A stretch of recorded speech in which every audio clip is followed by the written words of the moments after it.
আসসালামু আলাইকুম। আপনাদের সকলকে ফ্রিল্যান্সার আজম এই চ্যানেলের পক্ষ থেকে জানাচ্ছি আন্তরিক শুভেচ্ছা ও অভিনন্দন। ফ্রিল্যান্সার আজম এমন একটি চ্যানেল, যে চ্যানেলের মাধ্যমে কম্পিউটার রিলেটেড সব কিছুই আপনারা পর্যায়ক্রমে শিখতে পারবেন। প্রথম দিকে আমি মূলত যে বিষয়গুলো নিয়ে ভিডিও তৈরি করব সেটা হচ্ছে Microsoft Office program. Microsoft Office program যেটা আপনারা কোনো ট্রেনিং সেন্টার বা কম্পিউটারের দোকানে গিয়ে আপনাদের শেখা লাগে, সেই বিষয়গুলো মূলত আপনারা ফ্রিল্যান্সার আজম এই চ্যানেলে খুব সহজে শিখতে পারবেন। এছাড়াও পর্যায়ক্রমে আরও আউটসোর্সিং বা গ্রাফিক্সের বিভিন্ন ভিডিওগুলো নিয়েও আলোচনা করা হবে। তো প্রথমেই আপনারা এই চ্যানেলটি যারা সাবস্ক্রাইব করেননি তারা অবশ্যই চ্যানেলটি সাবস্ক্রাইব করবেন এবং পাশে থাকা বেল আইকনটা ক্লিক করে দিবেন, যাতে আমার নিত্য নতুন যে ভিডিওগুলো থাকবে সেগুলো সবার আগে আপনাদের কাছে পৌঁছে যায়। আর আপনারা বেশি বেশি করে আপনাদের বন্ধুদের কাছে শেয়ার করবেন, যাতে আপনাদের পাশাপাশি আপনাদের বন্ধুরা দেখেও এই চ্যানেল থেকে উপকৃত হয়। তো যাই হোক, কথা বাড়াবো না, কাজে চলে আসি। মূলত আপনারা ফার্স্টে যে কাজটা করতে হবে সেটা হচ্ছে স্টার্ট মেনুতে চলে আসবেন। এখানে আসার পরে আপনারা দেখতে পাবেন, যদি স্ক্রল ঘুরিয়ে নিচের দিকে চলে আসেন, এখানে লেখা আছে কোথাও মাইক্রোসফট অফিস।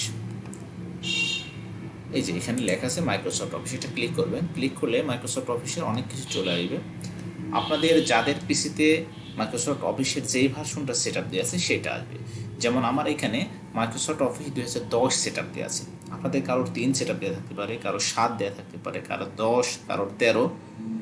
সমস্যা নেই, যার যেটা আছে সেটা দিয়ে শিখতে পারবে। তো আমি 10 দিয়েই দেখাচ্ছি। তো আপনারা যদি আপনাদের পিসিতে যদি মাইক্রোসফট এটা সেট আপ দেওয়া না থাকে, তাহলে অবশ্যই আগে থেকে সেট আপ দিয়ে নিতে হবে।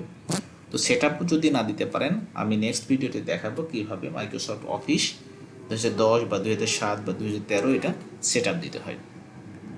তো মাইক্রোসফট অফিস বিষয়টা কি সেটা নিয়ে একটু আলোচনা করি।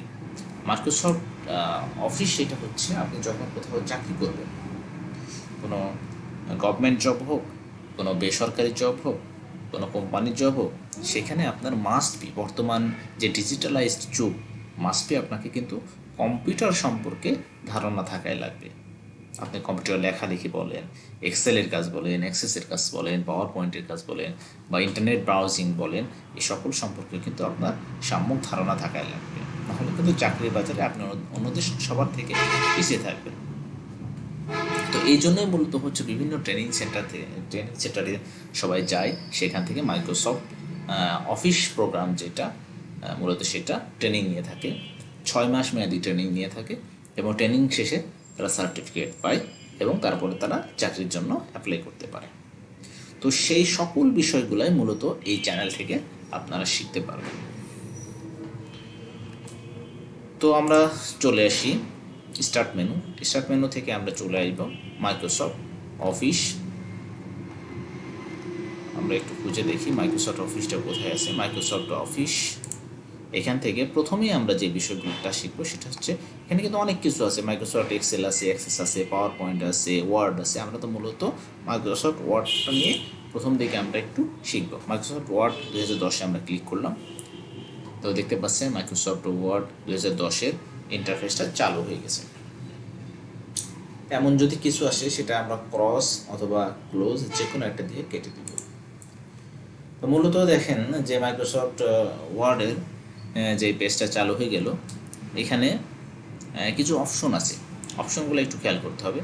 এবং প্রথমে আছে কি হোম, এরপর আছে ইনচার্ট। খেয়াল করবেন যখন হোমে ছিল তখন এইখানে চেহারাটা ছিল কিন্তু একরকম, যখন ইনসার্টে গেলাম তখন কিন্তু চেঞ্জ হয়ে গেল, যখন পেজ লেআউটে গেলাম তখন চেঞ্জ হয়ে গেল। প্রত্যেকটার মেনুর ভেতরে আরও কিছু কিন্তু সাব মেনু আছে, এগুলো কাজের মূলত সুবিধার্থে। তো মাইক্রোসফট ওয়ার্ড কি? মূলত মাইক্রোসফট ওয়ার্ডটা হচ্ছে লেখালেখি করার জন্য। আপনারা বাংলা বা ইংরেজি যে লেখালেখি করা লাগে, সেই লেখালেখির জন্য মূলত হচ্ছে মাইক্রোসফট ওয়ার্ডটা ইউজ করা হয়। কি লিখবেন?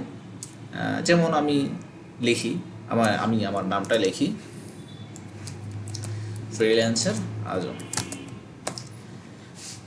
আমি ইংরেজিতে লিখলাম ফ্রিল্যান্সার আজম। আজকে প্রথম ক্লাস, সেজন্য সামান্য কিছু ধারণা দেব, পরবর্তীতে আমি বিস্তারিত আলোচনা করব এবং পার্ট বাই পার্ট। প্রত্যেকটা ভিডিও আপনি পাবেন part by part. 1 number video দেখলে তারপরে 2 নম্বর দেখবেন, 1 নম্বর দেখে আবার 3 নম্বর দেখবেন না কিন্তু, বা 1 নম্বর দেখে একবারে 10 নম্বর দেখবেন না, প্রথমে 1 2 3 এভাবে সিরিয়ালে পার্ট বাই পার্ট ভিডিওগুলো দেখবেন। তো মাইক্রোসফট ওয়ার্ডের কাজ এখানে হচ্ছে লেখালেখি করা মূলত। আমি দেখেন এখানে লিখলাম, প্রথমে ইংরেজিতে লিখছি, আমি যদি এখন বাংলা লিখতে চাই সেটাও কিন্তু আমি এখান থেকে লিখতে পারবো।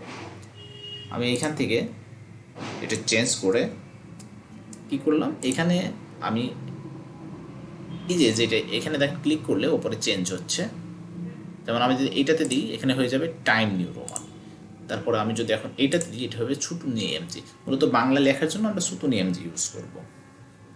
এবং বাংলায় লিখতে গেলে অবশ্যই কন্ট্রোল অল্টা বি 3টা বাটন একসাথে চাপতে হবে। এবং এবার যদি আপনি লেখেন তাহলে কিন্তু আপনি লিখতে পারবেন। আমার মনে হয় বিষয়টা আপনাদের ক্লিয়ার। যদি ক্লিয়ার না হয় আমি আবার বিষয়গুলো আরও একটু দেখাই।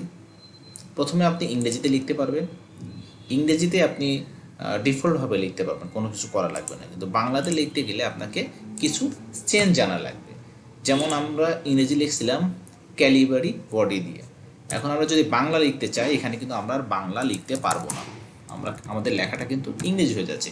এজন্য আপনাকে এখানে এটা হচ্ছে ফন্ট, এই ফন্টটা চেঞ্জ করতে হবে, চেঞ্জ করে চলে আসতে হবে এইটাতে, এবং কন্ট্রোল অল্টা বি 3টা একসাথে চাপতে হবে, কন্ট্রোল অল্টা বি 3টা একসাথে চাপতে হবে, তারপরে কিন্তু আপনি লিখতে পারবেন বাংলা।